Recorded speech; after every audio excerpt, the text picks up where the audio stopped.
और हमारे नुमाइंदे रऊफ अहमद ने इस सिलसिले में वहां के मकामी लोगों से भी बातचीत की है। बेंगलुरु में हुए पुरतशद्दुद एहतजाज के दौरान पुलिस फायरिंग से मुकामी लोग खौफजदा हुए हैं। यहाँ पर डीजे हल्ली के मुस्लिम कॉलोनी में हम मौजूद हैं। यहाँ पर आप देख रहे हैं कि किस तरह गोलियों के निशान यहाँ पर मौजूद हैं।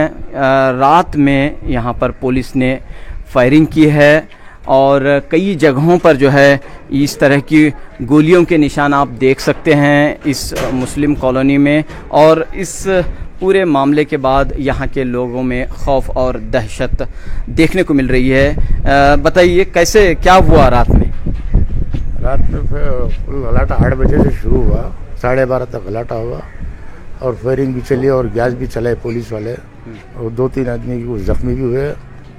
और उसके बाद जो हमें अंदर चले गए, फायरिंग शुरू हुई तो हमें अंदर रह गए। ये घर किसका है? आपका है? हमारा घर। हाँ। हम किराए पे रहते हैं, हमारा घर है। यहाँ से गोली लगो, वो गोली लगो, ऊपर फायर हुआ है। ओके। क्या देखा आपने? क्या देखा? हमने देखा वही सवेरे सुबह 6 घंटे जाते हैं दुकान पे, फिर रात को 10 घंटे गए खाना गिना खा लगे तो फायरिंग बम बम मिलकर गोलियाँ चले, पूरा इधर दीवार पर सब गोलियाँ लगे, पर उनके घर को गोलियाँ लगे, फिर उधर लगा गोली, इतना छुआ। तो अभी क्या लोग पुलिस क्या कह रही है यहाँ पे? पुलिस कुछ भी नहीं, अंदर रहो बोल रही, बाहर नहीं आना, बाहर कर तो लाठी चार्ज कर दी, 144 सेक्शन डाल। तो कितनी तादाद थी लोगों की यहाँ पर? बहुत भीड़ थी, बहुत भीड़ थी, कम से कम 1000 के ऊपर थे, बहुत भीड़ थी। तो हम देख रहे हैं कि पुलिस की जो गाड़ियाँ हैं उसे जलाया गया है। जला गया, पहले जला दल है, बाद में कैसा हुआ है? पब्लिक की तरफ से छुआ है, पब्लिक जलाई, बाद में फायरिंग की आर्डर है, फायरिंग करे। इससे पहले छोटे मोटे गलाटे हो लगे थे, बाद में गलाटे बढ़ गए। पुलिस जब लाठी चार्ज करी तो ज्यादा हो गया, बाद में वो गैस चालू करे उन्होंने तो और बढ़ गया वो, इस वजह से जलाना करना शुरू कर दिया। तो यहाँ पर लोगों में जो है कंट्रोल करने के लिए कोई नहीं आया और लोगों को जो है पूरा अमन के लिए कोई भी कोशिश नहीं हुई? अहमद आए थे ना, जमीर अहमद आए थे, उनको भी जरा हाथ क्या की खटका बोल को डैमेज हो, उन्होंने भी चले गए, कंट्रोल करे उन्होंने, मगर पब्लिक कंट्रोल नहीं कर सकी।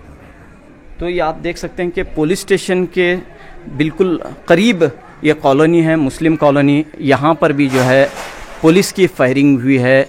जैसा कि मुकामी लोग कह रहे हैं कि जब हुजूम बेकाबू हो गई तो पहले पुलिस ने यहाँ पर लाठीचार्ज की और फिर फायरिंग की, और फायरिंग के निशान आप जगह जगह पर यहाँ पर देख सकते हैं कि किस तरह जो है पुलिस की फायरिंग के निशान यहाँ पर मौजूद हैं। और इस पूरे मामले के बाद जो है तशवीश का इजहार किया जा रहा है।